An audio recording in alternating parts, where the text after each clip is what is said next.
ഇത് കഥയാണോ കവിതയാണോ നോവലാണോ എന്താ ഇത്? വോട്ടർ പട്ടികയിലില്ലാത്ത 4 പേരെ വീട്ടിൽ കണ്ടെത്തിയെന്ന്. അത് കൊള്ളാം. ഇത് നോക്കി, വീട്ടിലില്ലാത്ത 4 പേരെ വോട്ടർ പട്ടികയിൽ കണ്ടെത്തിയത്.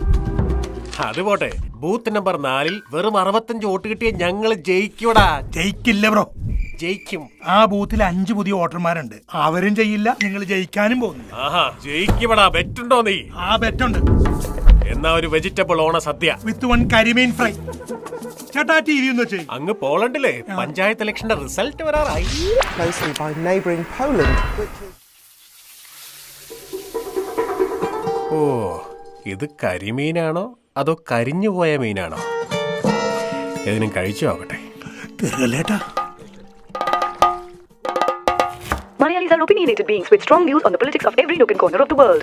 എല്ലാ മലയാളികൾക്കും ക്ഷമിക്കണം, എല്ലാ പുലികൾക്കും ഹാപ്പി ഓണം.